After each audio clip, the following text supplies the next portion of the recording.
Modesta Tim. I'm current Director of Programs, Liberty Sparks Kenya. So today's topic of discussion is unintended consequences of incentives in a free market society. So over the years, we've had government produce incentives for various producers and consumers to be able to, for instance, peel them out of some harsh realities of the economy. So today we want to just, I'd like to engage you in that discussion because oftentimes these incentives come with consequences. So just to begin with, what do you think is the role of government in creating incentives for producers and service providers? So from your end, what do you think is the role of government in that? So actually, I am of the school of thought that there should be no incentives in the first place, because anyone who is a producer ordinarily will go into producing, will source for the means of, making things work for himself.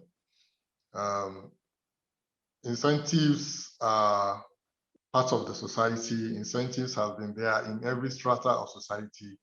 You have some form of reward for what people do to make people better, to basically steer people towards one direction or the other, as governments would want it. But I don't think the government has any role in, or let me say the best incentive the government can create is to make sure the business environment is, favorable to everyone to participate in. It's favorable for producers and consumers alike. We have what you have, consumer choice. That is, consumers, determine what they want. So there is really no need for the government to say, okay, this is what the consumers should, have or not. So for the producers also, there is no need for incentives, if we should look at it that way. Like I said earlier, an enabling environment for everyone to thrive, for businesses to thrive, for consumers to also patronize is what is needed. So when you have government creating incentive or giving incentive to producers, there are many consequences. Maybe when we get to that point, we'll talk about them. But the only incentive I believe the government should provide is the environment for both producers and consumers to work together. Because of course, here we'll be talking about the invisible hand in economics. That is the law of demand and supply, right? So it is what the consumers want that ordinarily should drive what should be produced. So if the consumers say we don't want this, then the producers would try to find out. That is why you have companies doing feasibility studies, going to the fields to see what people want, what is in vogue, what people like now, so they can use that to tailor their production. So the only incentive is for governments to allow both consumers and producers to interact. And by this interaction, they'll be able to, the producers will be able to know what the consumers want and also, better produce these goods that they, So there'll be competition at the end because you have many producers trying to meet up to the needs of the people. So I think there is really no need for government incentive except to create an enabling environment for business to thrive. That is very true. But don't you believe that in creating this environment, there's a regulation aspect to which the government plays? So I believe maybe that is where the government comes in. But now, since you have brought in the aspect of now creating an enabling environment, so how is the enabling environment created without having the incentives coming in? Because you find most governments use that as an excuse, incentives as an excuse to now show that they're actually creating an enabling environment. So for instance, reducing the prices of maybe a commodity that is being hiked too much for the sake of the consumers, or for instance, in consumers are going too much for one product over the other and trying to shelter the other, so they can create an enabling environment for both this manufacturer or this producer to be able to sell into this consumer market. So how do you think about now the situation whereby the enabling government use incentives as a way of, arguing that they are creating an enabling environment as well? So basically, governments ordinarily think they can direct what people should, but if you really look at it, look at the intentions of these incentives or these regulations, like you mentioned, these regulations, incentives tend to favor a certain producer over the other. You always have lobbyists, all right? Major companies have the lobby government, the lobby the Congress, the National Assembly in the case of Nigeria, so that there will be policies that will favor their companies over others. So the enabling environment the government can create is to reduce taxes on producers. That is number one thing. Let me use Nigeria for an example. We have an inflation rate of 18.3% as at the last time, and this has affected the cost of foodstuff and goods in the market. So everything has gone up. All producers have marked up their prices because they need to meet up with inflation, right, which has affected the cost of production. So I think the best thing the government can do is, for one, there's a 7.5% consumer tax on anything we buy in Nigeria right now. It wasn't there in the first place. So because of that tax on consumers, producers already have a 5% markup tax on whatever they produce. The consumers are paying 7.5%. That is from the government. So you can imagine how these taxes will affect the cost of production and the environment for businesses to thrive. Definitely, some goods, their prices will be higher than they used to be, and you discover that consumers will no longer want to, right? As human beings, we need to adapt and change. So some people may not want to buy or use one or two products anymore, right? Which is going to affect the producers, because then there'll be a shortage of consumers of their products, and maybe they already have inventory stocked up, right? So, but because of these taxes, things are becoming, more expensive. You discover the consumers are no longer interested. So they're trying to, make do with what they can afford at the end of the day. So you discover that the producers of those goods that consumers used to be interested in will be at a loss. So the environment is no longer friendly for both producers and consumers. So one of the ways the government can create an environment for businesses to thrive is to reduce taxes on, the cost of production, goods and services. So you talked about regulation. Like I was saying, regulation usually favors one producer or company over the other. In Africa, we talk about Mr. Dangote as the richest man in Africa, and he's from Nigeria. He's into cement, spaghetti, sugar, and everything. But those of us in Nigeria know that he is a friend of any government that comes in. He's a businessman, he's not a politician. So no matter who is coming in, he lobbies them. He's usually the highest donor in their political parties. And what do you expect at the end of the day? You find policies that tend to favor him over other producers of the same commodities, of the same goods. So now when you have a government, this is basically cronyism in capitalism, right? So you have him being a friend of the government, he's receiving these favors that, for instance, he can access foreign currency, that is dollars, from the Central Bank of Nigeria as the official rate, whatever the official rate is. Other producers do not have this access. You understand? So they have to buy their foreign currency, dollars or pounds, whatever, from the black market, which is higher, because that's the black market, of course. So you can imagine how much it's going to cost them to buy dollars from the black market at, let's say, 400 naira per dollar. Mr. Dangote is getting his dollars as 300 naira from the central bank. there is 100 naira difference. You can imagine how it's going to affect other producers. So the playing field is not level for producers.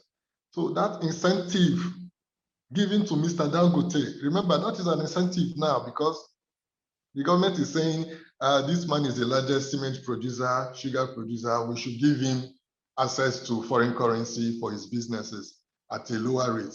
What about other businesses? So at the end of the day, in Nigeria right now, Mr. Dangote cement is the highest. It's more expensive than others. That incentive to Mr. Dangote now has an unintended consequence because the common Nigerian will no longer buy the cement from Mr. Dangote because he cannot afford it, right? So why the government thinks if we encourage Mr. Dangote's business, it will, there will be an abundance of cement, employment. Yes, you have people, yes, employed people, but then what is the effect? The goods that is supposed to benefit the citizens, is basically unaffordable. It's very expensive. So people do no longer. So at the end of the day, you have an entrepreneur assessing foreign currency. He's growing bigger and bigger by the day. He's the richest man in Africa, of course. But then, how does this help us, the citizens? And right, so we cannot affect the product that he is supposed to make cheaper because of this government incentive. This product is actually more expensive, right? So those that are able to now afford foreign currency dollars from the black market, they now have to operate at a smaller scale. Can you see the disparity? Because they cannot afford as much capital as Mr. Dangote can. They now operate on a smaller scale. So they can never, the competition is not there. Basically, there is no competition.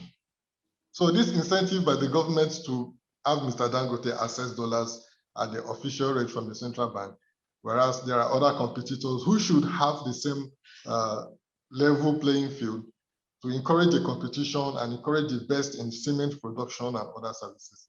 They don't have that access. So that incentive by the government has not worked out for us as citizens, but has only helped to enrich one producer over the others. There are many instances like that. So basically, this regulation, by the time you look at it, you discover that the regulation government puts in place, for instance, you mentioned the price of goods and services. Now, why would the government determine the price of goods and services, right? Let's say, for instance, the same Mr. Dangote, I want to use as an example. Mr. Dangote now has access to more capital than his rivals, right? So ordinarily, his products are expected to be cheaper, but they are not in the first place. And secondly, those smaller industries who do not have access to capital like Mr. Dangote, they will definitely have no option than to either produce at a small scale or increase the price of their goods because now they are accessing dollars at 100 naira more than Mr. Dangote. So that has affected their cost of production, which will indirectly also affect the cost of their products, right? So normally maybe they would have sold cement for 2,000 naira, but because they now have to access dollars at 400 naira per, they now have to sell at 2,300 naira. So that 300 naira may sound like it's not a lot, but if you check it on the scale of things, expenses that we have to make, it is really something because that is 300 naira that is supposed to go to something else, maybe into our savings or into other projects, but now it's going into something else. So regulation of prices do not help. If you fix a price for cement, for instance, and you discover that this man his expenses are much more than the other producer, he would want to increase the price so he can meet up with his expenses, right? He would want to increase the cost of his goods so he can cover his costs of production. But because the government has fixed the price, with the intention that they are trying to help citizens, it's going to, at the end of the day, affect the producers. And you see people running out of business because the prices fixed by the government do not favor them. At the end of the day, they run at a loss. If they don't want to close shop, they may end up sacking some workers because they cannot meet up with, they are not making profit. So instead of closing up, they will need to relieve some workers, some non-essential workers, and then that will in turn do what? Contribute to the unemployment rate in the economy, in the system. So the government should not fix prices. The law of demand and supply is there. What people want more will definitely, when people are interested in a particular product and the demand for that product is there, there'll be a little increase in the price, right, in the cost of the product because everybody wants it, no matter the cost. But then when it is something people don't want anymore, people are no longer interested, the producers will have no option than to do what? Bring down the price just so they can make sales. Okay, so the law of demand and supply automatically helps to determine the price of goods and services. The government has no business fixing prices. Yeah. So you have mentioned several quote unquote answering the question of the unintended consequences. So you've mentioned issues of overpricing, monopoly. So just to add on a few, what do you think are like on a larger scale are some of the effects of now the incentives brought about by the government in a free market society? So the incentives brought about, what are the unintended consequences that maybe the government are not really looking into, especially in a free market society? So in a free society, when you have a free market society, definitely the incentive that will be there is the people's desire to get what they want, basically. Do we really have a free society, let's say in Africa? Not really. Right? Because in Africa, you have governments controlling almost everything. And so the question now, I'm going to assume that in a free society, because I don't think there is any totally free society in Africa, for instance. So in a free society, I will not expect governments to be giving incentives. The incentive will be natural. That is what people going for what they want. People wouldn't need to be coerced or wouldn't need to be directed to eat this, consume that, leave that. No. In a free society, we'll have the, like I mentioned earlier, the forces of demand and supply playing out by itself. So it is what the people want that they will get, that the producers will have to produce. And if the producers are not meeting up, definitely you will have people who will have the innovation or the creative mind to go into production in order to fill that gap. Because as we say, nature abhors vacuum. So when there is a gap in the supply of a particular good, somehow you have someone or some people coming up with a way of solving that challenge of lack of resources. So, but I would say in a normal society like we live in today, incentive on a larger scale has not favored us in any way. I will give you another example in Nigeria now. So initially, people were able to send in funds from the West, from abroad, from Europe, wherever, to their family members in Nigeria through Western Union and other forms of transaction. There were no problems until the government decided that some people are using that medium of transaction to carry out fraudulent activities and stealing money from Nigeria and all that. But there was really no evidence to that, right? And if you've read Freddie Bastiat's What is Seen and What is Not Seen when it comes to government policies, you will know that there is no government policy in our societies today that is sincere, that is honest. There is always something behind it. There is someone who has lobbied the government to come up with a policy. It has to favor them in one way or the other. Anyway, the government brought up this policy and stopped people from remitting money to their loved ones in Nigeria. And what they didn't think of is the fact that these dollars and euros, foreign currency that comes in through these remittances contributes to the cash flow in Nigeria. And then when they stopped these transactions, there was a scarcity of foreign currency in Nigeria. And our foreign exchange contributes greatly to our society, our economy. And because of that, a lot of people suffered from not receiving funds from their loved ones abroad. Those who had projects to be done in Nigeria, the projects had to be put on hold. Businesses suffered also because they depended on these remittances from outside of Nigeria. And then they created a black market. You see, that is what government regulations cause. People found other ways of sending money home without the government's knowledge.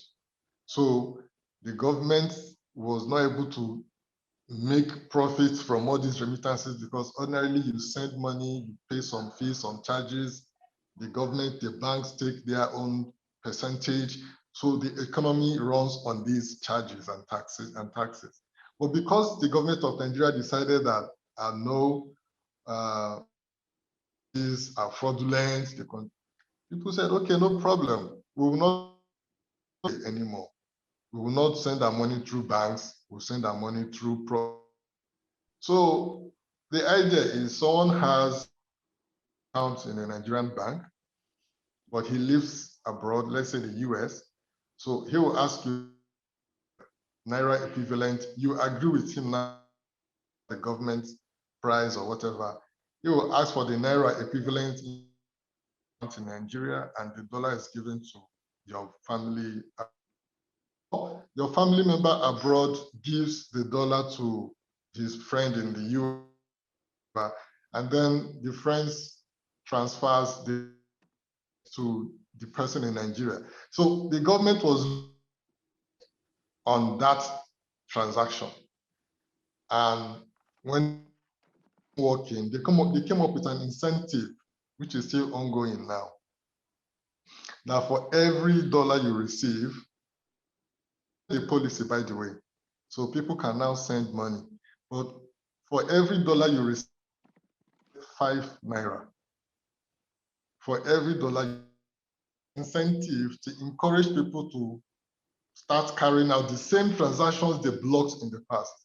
Can you imagine? So they didn't think it through and they lost so much money. It caused a lot of economic havoc. And then they decided to lift the ban to encourage people to continue with the transactions. They promised 5 Naira for each dollar one receives. Now, someone may say, that is free money from the government, right? Do you know what that has cost? Some people in Nigeria who have, let's say Naira, for instance, and they need to make some extra cash on top. They'll call up someone in the US, hey, I have 1 million Naira, why don't you send me the equivalent in dollars? And I'll go and collect it, and the government will give me 5 Naira for each dollar you send to me. That is, so people are just at home making money from sending money to each other, right? So people are just making money from the government free of charge. Now, this is a government that is borrowing to fund its budget, right? Inflation is very high. There is no money on ground. You are still borrowing money from China and from European Union, and you are still giving people free money. Where is this money coming from? So you can imagine that the incentive, and then actually it favored a certain members of the society who are well known to be involved in foreign exchange, right? So because of that policy by the government, the exchange rate, increased exponentially. And in Nigeria, once the price or the cost of something goes up, it takes the grace of God for it to come down again. Nigerians like every opportunity to make more money. So you discover that certain members of the society who are involved originally in foreign exchange now made more money from this. So that particular policy favored those people more than the ordinary citizens, right? So most policies that regulations that the government bring in will always have unintended consequences. Sometimes governments don't think it through. Sometimes these policies are because they have been lobbied by a certain sector of the economy or certain people who are bound to benefit from these policies. Then after a while, if there is no outcry, it remains like that. But when the people started, people started talking about it, intellectuals talked about the bad effects of these policies, the government had to reverse, right? So regulation does not really help us anywhere. It will only cause black markets. The best solution is for governments to allow people to do their transactions as they deem fit. So That brings me to my next question. So you've mentioned about how government should, in simple words, let economies be. So what's the best practices? Because you find a situation where there are three people who are affected. The government itself, as you've seen the case of Nigeria, where the incentives have led to people now government having losses, where they give 5 naira to every dollar. There's also the consumer who will end up paying for this.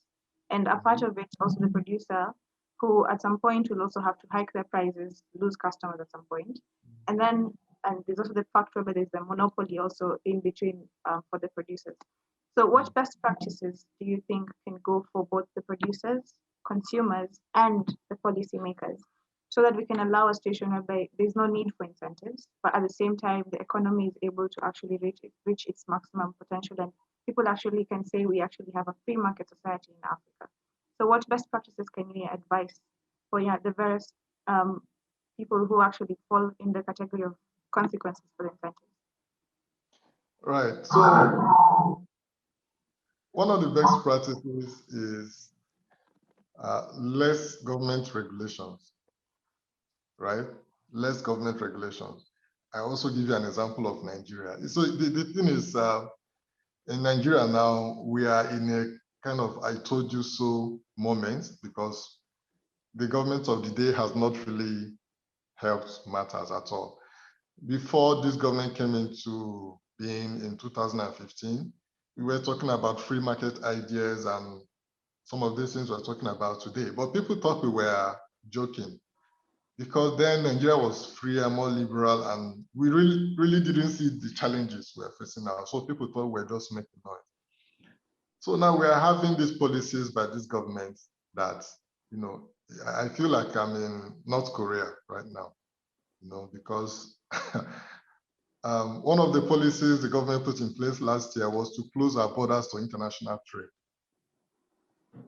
You can imagine rice, the rice you eat is a staple food in Nigeria. Yes, we have local farmers in Nigeria, but then the farmers cannot meet up with the demand in Nigeria. So right from time, we've had businessmen who import rice from Thailand, from China, from India, from wherever they have major producers of rice also. So it became a big business. A lot of people became rich, people moved into rice business, importing rice. And other countries, our neighboring countries benefited because most of the imports came through Benin Republic, some through Ghana. So our neighbors benefited from this trade. And then the government decided to close borders in a case of protectionism, that they want to encourage local production of rice. And you can imagine how that's really affected us. So, and also in an environment where we have insecurity, farmers are being killed by terrorists in northern Nigeria. So you have less people going to the farms, which means less production of rice. And then the government decides to close the borders to the importation of rice. So this is just an example of what government should not do. And it had terrible consequences. So closing of border was the incentive for our local farmers. You get it? The incentive was for our local farmers to produce, to meet up with the demand, but they couldn't because that policy was very short-sighted. Had it been the government allowed for the continuous importation of rice while giving room for farmers to move from subsistence farming to mechanized farming, let's say reduce the cost of importation of mechanized farming tools for farmers, that would have helped them to try to meet up with the demands. And also, if the government has tackled this issue of insecurity so that farmers would feel safe going to their farms, producing rice, it would have also helped.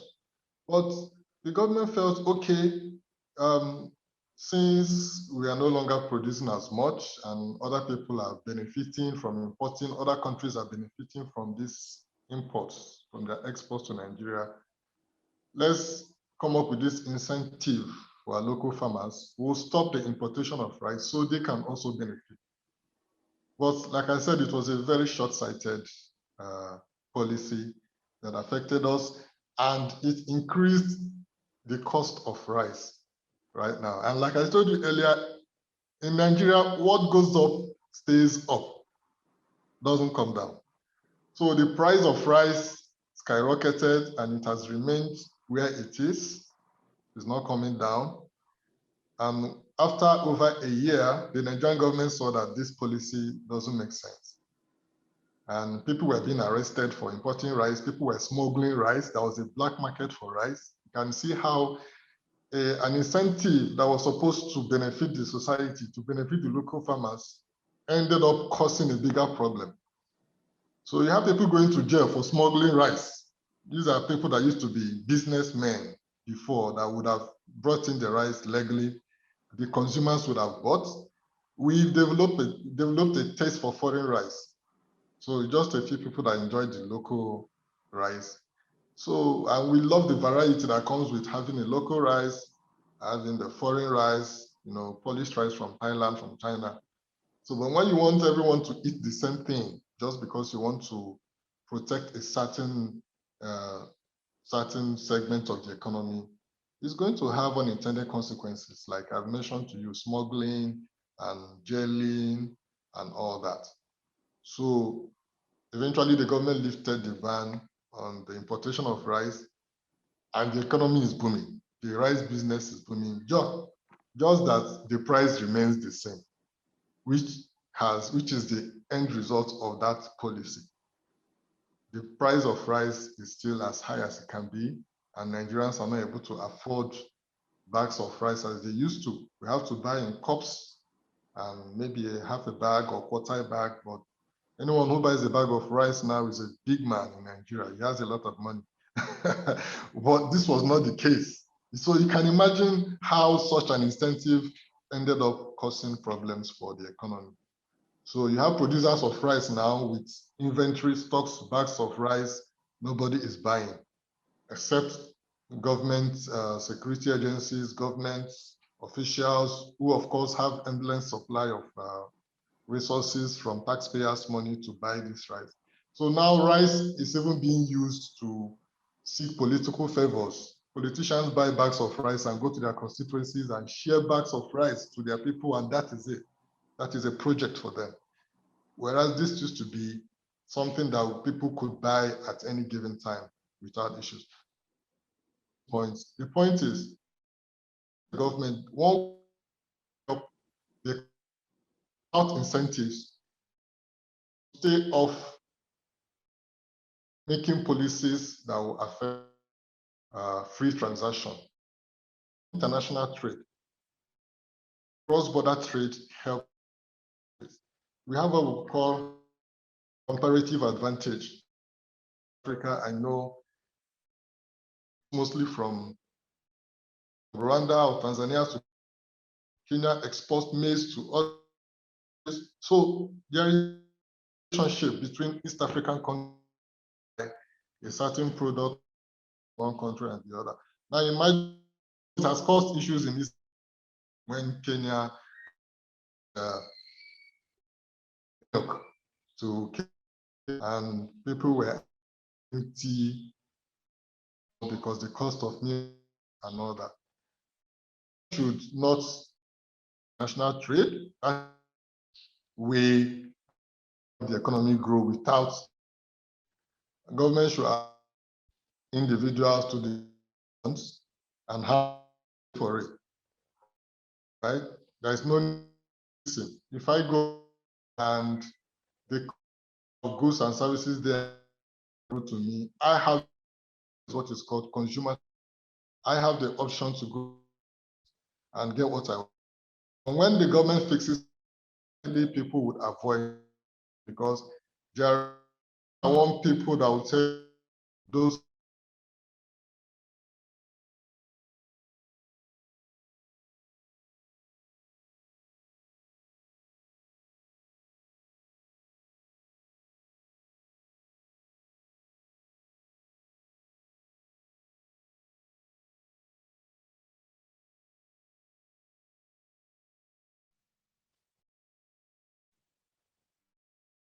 So, like are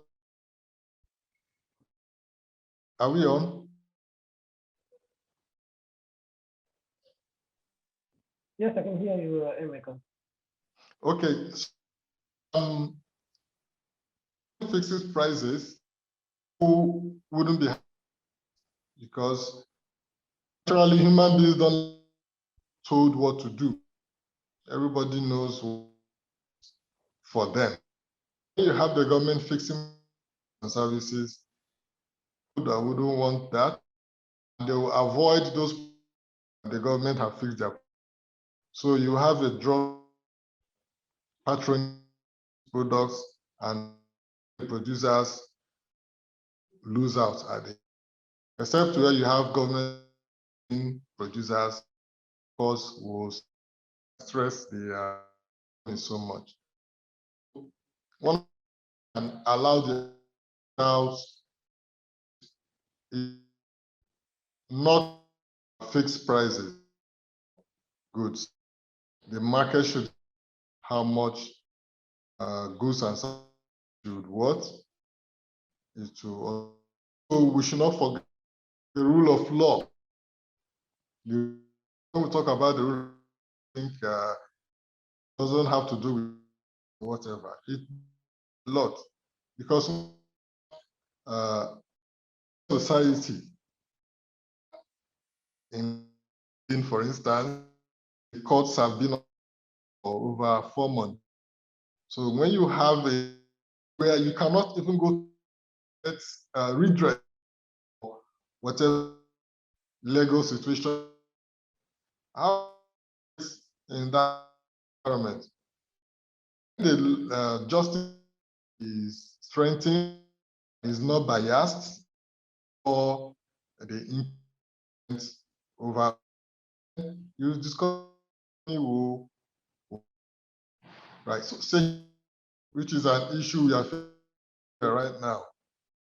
I'm not able to really without fear, harassment, and being killed. Just 2 weeks, our colleague Okediron was accosted by a policeman who threatened to kill if he doesn't part with some money. So in such a society where the lives of citizens are not secure, it's going to affect the economy. So the government has the primary responsibility of ensuring that lives and property are secure. Our farmers in Nigeria, for instance, cannot go to farms. They are killed by farmers, by bandits, by Fulani pastoralists who use their farms as a feeding field for their cattle. So when you have farmers who can't go to farm to produce for the entire nation, you have food shortages. And food shortages will lead to an increase in the price of the food we can find. There will be an inflation because food is now scarce, and producers will definitely hike up their prices, and a lot of people. So there is famine, there is poverty because of insecurity in Nigeria right now. So the government needs to tackle security issues to make sure that people are safe to move around, people are safe to carry out their businesses, people are safe to travel for one thing or the other. This will encourage businesses to grow. So there's really no need for government incentive to give people free money or favor one producer over the other. It doesn't really make sense. We are human beings, we are rational, and we know what works for us. So I believe consumers and producers can work out what best works for them.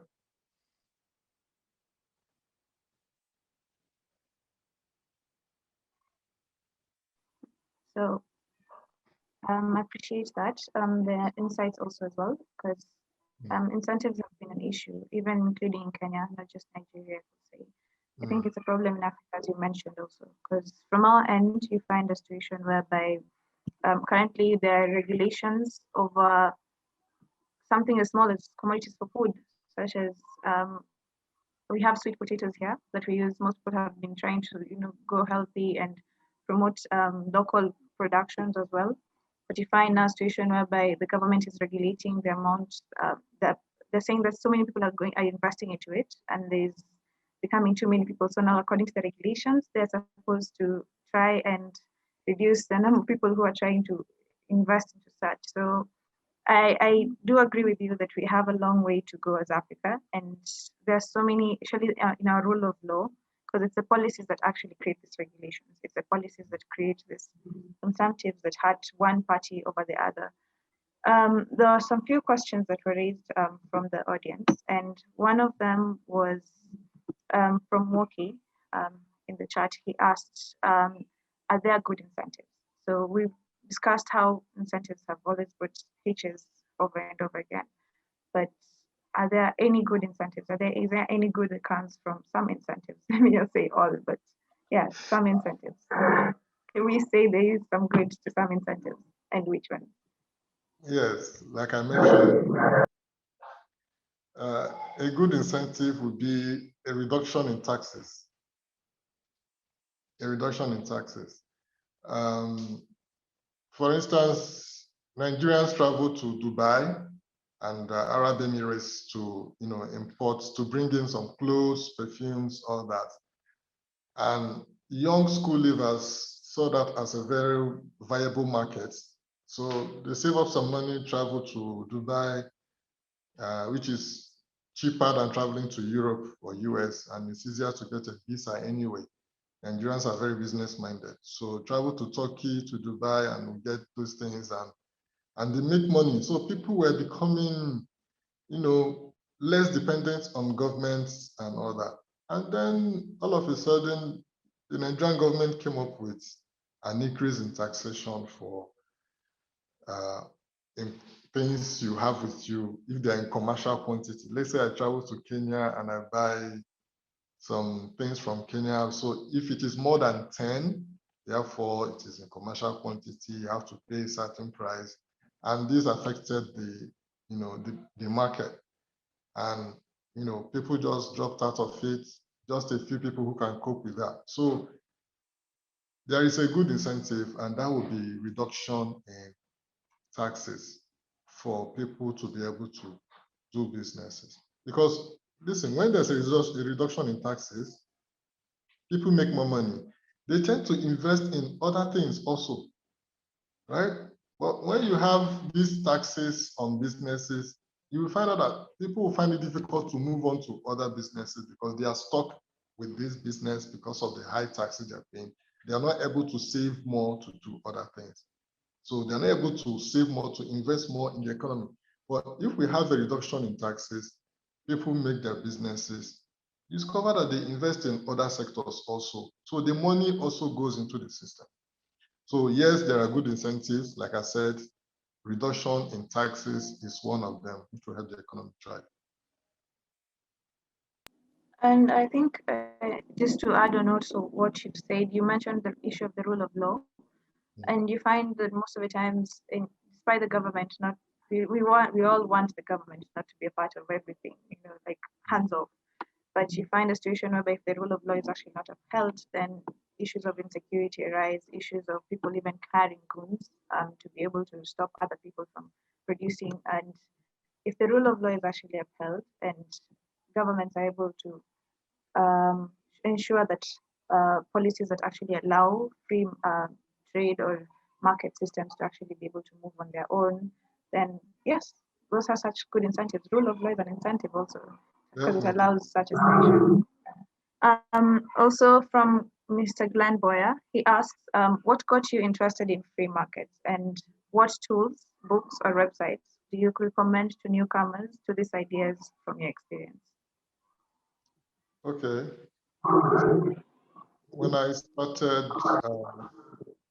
my friend Olumayowa gave me the book, The Road to Serfdom by F.A. Hayek, Frederick Hayek, and I was a very vibrant model MUNer. I was into model United Nations conferences, traveling.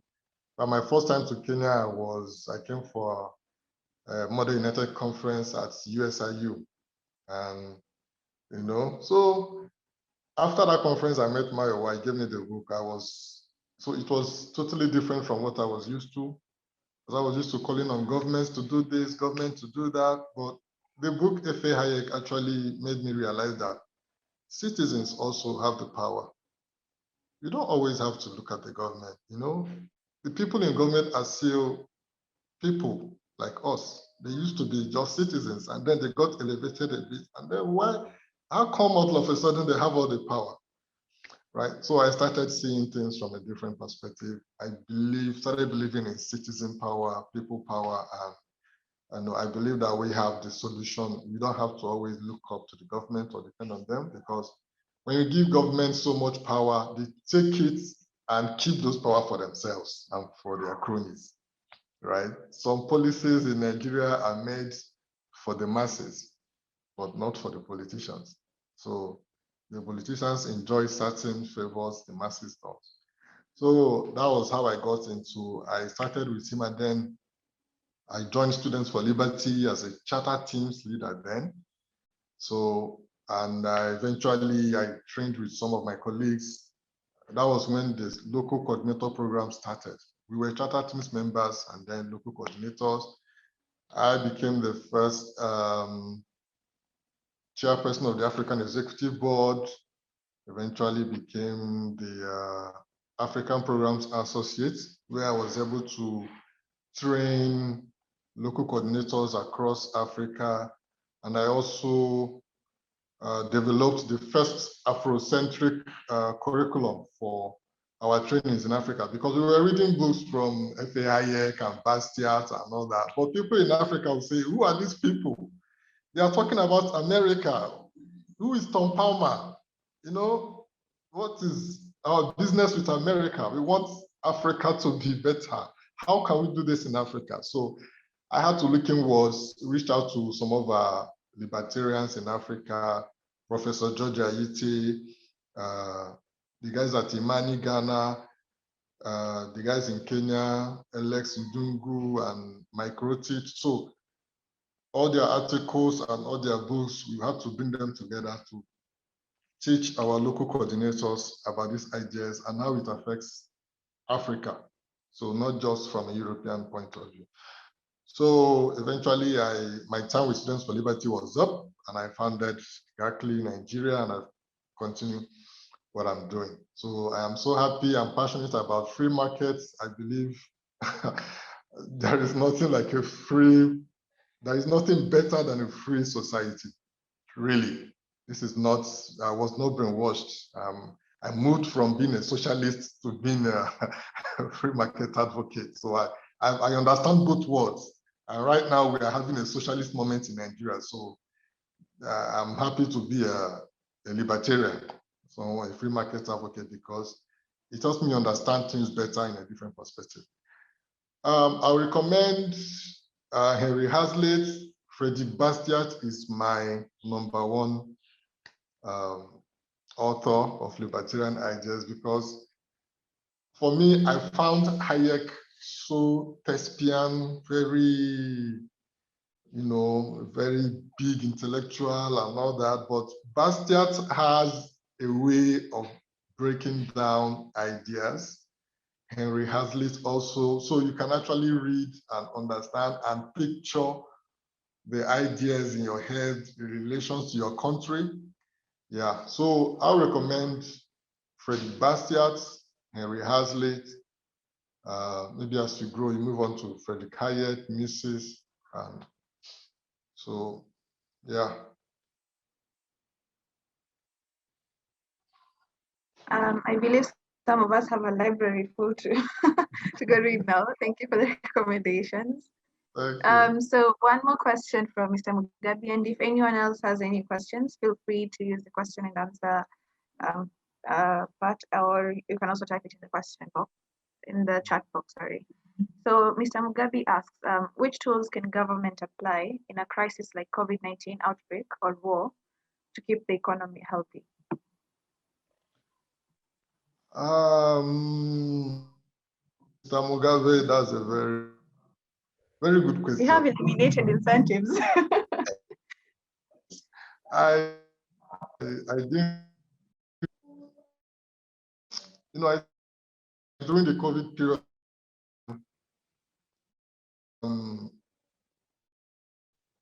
I think I invested more. This is Africa, right?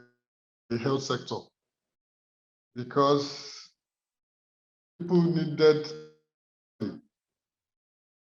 What I do is to private in the health to, and what happened last instance shook the because they discovered that health centers were right home about, some of the facilities. One of the testing 19 private hospital. So what happened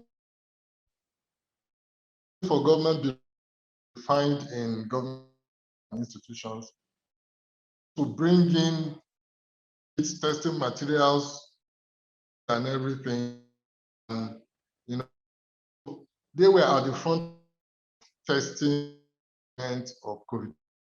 This is the private sector. So the private sector should be encouraged, when should invest more in health sector, when it comes to testing and treatment and all that. For businesses to run, I always say taxation is our problem in Africa. Taxation. I don't know how to reemphasize this. Taxation. You have such a situation in Africa, and then the government was hell-bent on making more money from people. Testing that cost about $50 in the US was costing over $300 in Nigeria, for instance. How many people could afford that? Right? So many people ran away. They didn't want to be tested. They were denying COVID just because they didn't have money to go get tested to take the proper treatment. So they had to. So I think the government should look for, basically should look for, allow the private sector to take charge, right? Reduce taxes on goods and services, and allow the private sector to take charge in the health industry. And you discover that, the economy will boom, because health is wealth, like we say. So if you are not healthy, definitely the economy will crumble. So a healthy population makes a wealthy population. So, but for the health sector to thrive, we still need private sector participation. Do you know that early this year, doctors in government hospitals went on strike for like 3 months or 4 months? And during the COVID period, their hazard allowances were not increased. They were earning about $30 per month as their hazard allowances. But our senators were earning as much as $50,000, $60,000 monthly as hazard allowances. So you can imagine people in the front line dealing with COVID-19 and all that, earning just $30 a month. And then those sitting in their homes, some of them even traveled out of Nigeria so they can get better treatment abroad, earning $40 a month allowance. So private health is able to look after their own after higher hazard allowance. Sure, is hospitals didn't have, even refused who came in with head. Oh, we don't have any beds. You need to go so because they didn't to take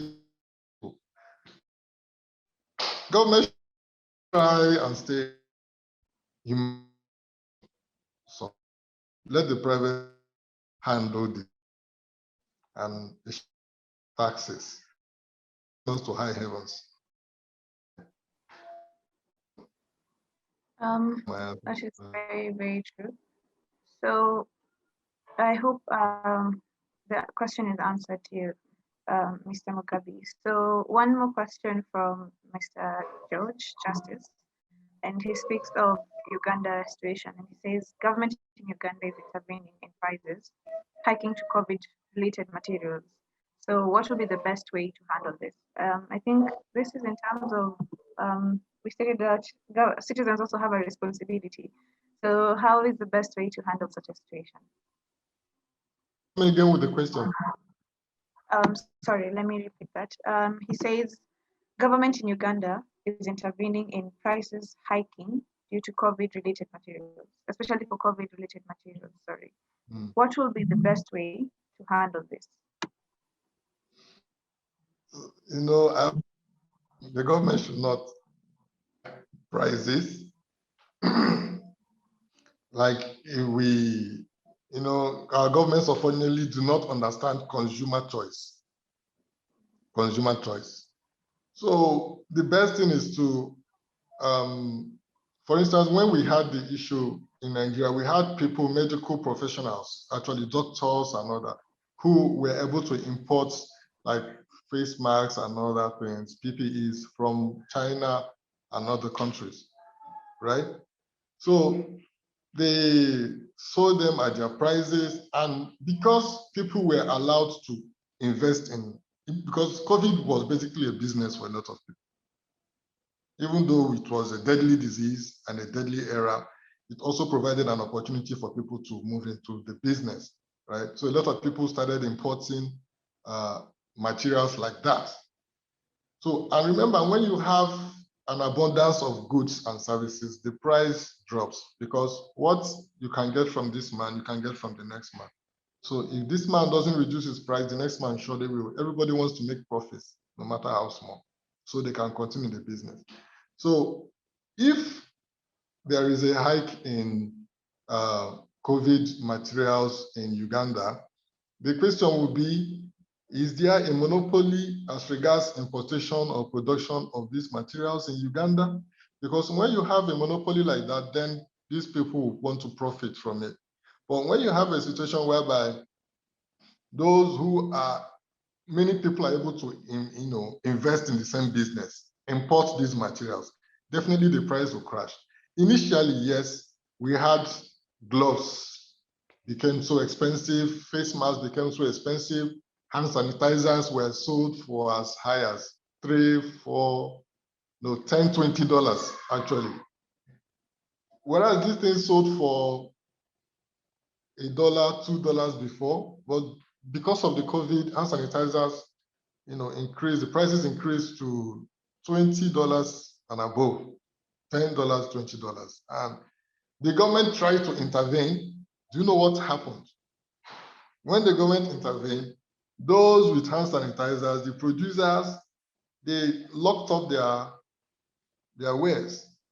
and said, no, the government cannot tell us how much to sell these things. And then there was now even higher, much more scarcity than there used to be. So scarcity was so much that people got tired. By the time the producers and the manufacturers flooded the market with hand sanitizers, the prices crashed immediately. And during that time, when the government tried to regulate it, a lot of people learned how to make hand sanitizers at home, right?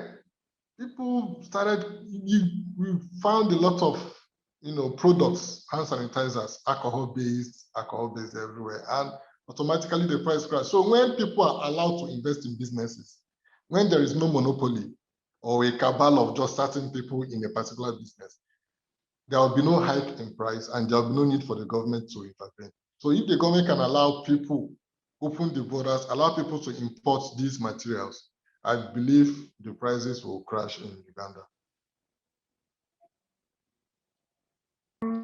That is very true. And I've even seen there's a whole debate on the chat box of the SAFE, and Ben Yes. actually is supporting what you're saying on issues of monopoly as well.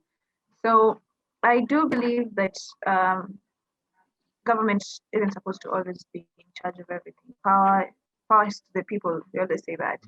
And at some point, the incentives, and as we've mentioned throughout the entire webinar, sometimes incentives are only for the people who benefit, the ones that government wants to benefit. So if you're able to also remove that monopoly of power also, and also of, in the terms of the economy, produce more, as I think I've seen Glenn also mention in the chat, locally, if we're able to produce more, we're able to now shift the issue of demand and supply also. So that is very, very true. And allow me to now give space for your closing remarks in regards to the topic of discussion today. So any final words that you have in terms of consequences, in terms of incentives, in terms of the role of government in all this, and the role of citizens as well. So what is your final say for everyone? So thank you for the opportunity to have this interaction with you. Thank you, Liberty Sparks. I see you're doing great things in Tanzania. I will encourage everyone, no matter where you are, always guard your freedom.